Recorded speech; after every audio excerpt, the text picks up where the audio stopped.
ಪುಷ್ಪ.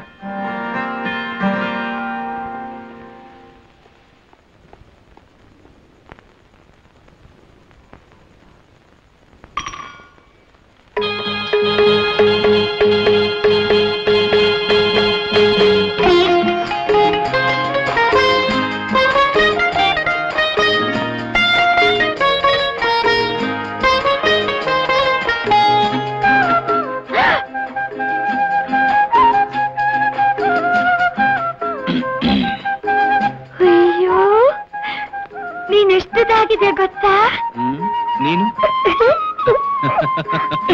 ಏಕಳ್ಳಿ ನಾ ಬರುವಾಗ ಸ್ಟೇಷನ್ಗೆ ಯಾಕೆ ಬರ್ಲಿಲ್ಲ? ಹಾಗೆಲ್ಲ ಬರ್ಬಾರ್ದಂತೆ. ಮುಂಚೆ ಎಲ್ಲ ನಾನು ಲಂಗಾದವಣಿ ಹಾಕೊಂಡು ಪುಟ್ಟುಡಿಗಾಗಿದ್ದೆ. ಈಗ ನಾನು ಸೀರೆ ಕಟ್ತೀನಲ್ಲ, ಅದಕ್ಕೆ ಆಚೆ ಕಡೆಲ್ಲ ಹೋಗ್ಬಾರ್ದಂತೆ ಅಪ್ಪಾಜಿ ಹೇಳಿದ್ರು. ನೋಡು, ರೇಷ್ಮೆ ಸೀರೆ ಕಟ್ಟಿದ್ದೀನಿ. ನನ್ ಸೀರೆಯಲ್ಲಿ ಚೆನ್ನಾಗಿ ಕಾಣಿಸ್ನಲ್ಲ. First class. ಅಂದ್ರೆ ಏನು? ಅಂದ್ರೆ ತುಂಬಾ ಚೆನ್ನಾಗಿ ಕಾಣಿಸ್ತಿದೆ ಅಂತ. ಅಯ್ಯೋ,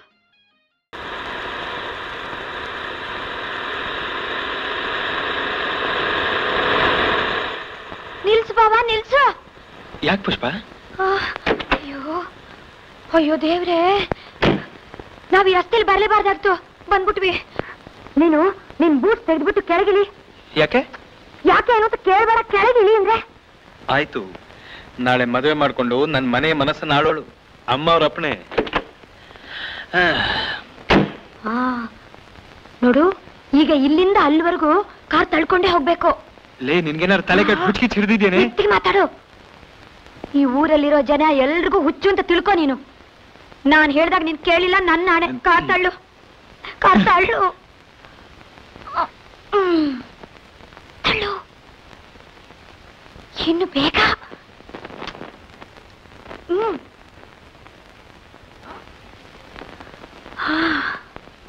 ಸಾಕು ಸಾಕು. ನೋಡು, ಈಗ ಗಾಡಿ ಹತ್ತು. ನೋಡು, ಅಲ್ಲಿಂದ ಇಲ್ಲಿವರೆಗೂ ನೀನ್ ಯಾಕೆ ತಳಿಸ್ದೆ ಕಾರ್ನ ಅಂತ ಹೇಳೋವರೆಗೂ ನಾನ್ ಕಾರ್ ಹತ್ತಲ್ಲ. ಅದೊಂದು ದೊಡ್ಡ ಕತೆ, ರಸ್ತೆಲೆಲ್ಲ ಹೇಳಕ್ಕಾಗಲ್ಲ, ಗೊತ್ತಾ? ನೀನ್ ಮುಂಚೆ ಮನೆಗ್ ನಡಿ, ನನ್ ಕೈಯಾರ ಬಿಸಿ ಬಿಸಿ ಕಾಫಿ ಒಂದ್ ಲೋಟ ಕುಡಿದ್ಮೇಲೆ ಆ ಕತೆ ಕೇಳುವಂತೆ. ನೋಡ್ಬಾವಾ, ನೀನ್ ಆ ಕತೆ ನಮ್ದೇ ಇದ್ರೆ ನಮ್ಮ ಅಪ್ಪಾಜಿನೇ ಸಾಕ್ಷಿ ಇದ್ದಾರೆ.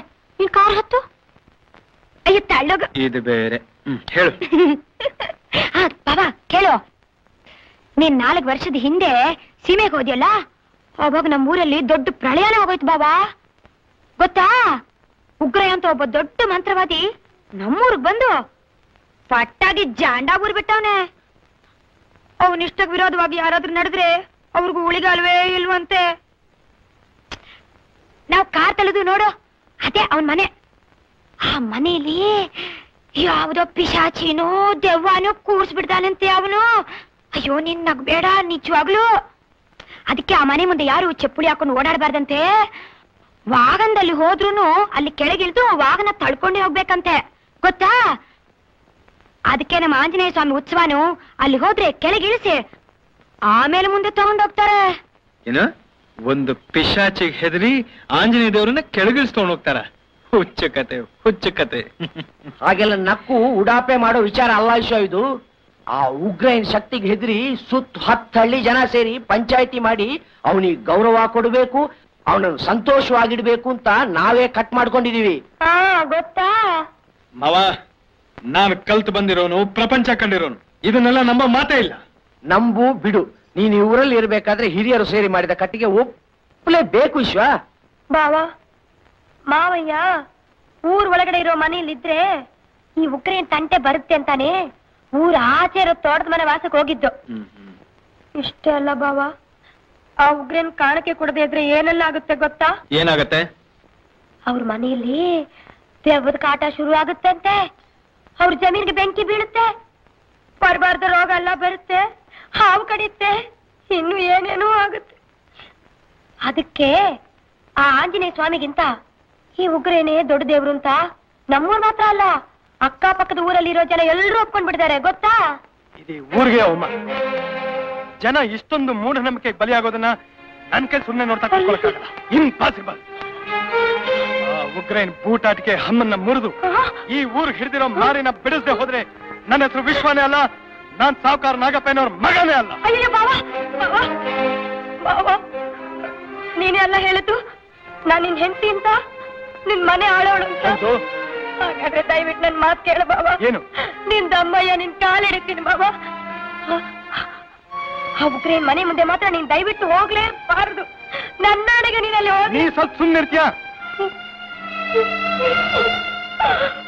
ದಯವಿಟ್ಟು ನನ್ ಮಾತು ಕೇಳ ಬಾವ. ನೀನು ಸುಮ್ಮನೆ ನಾನು ಹೇಳು.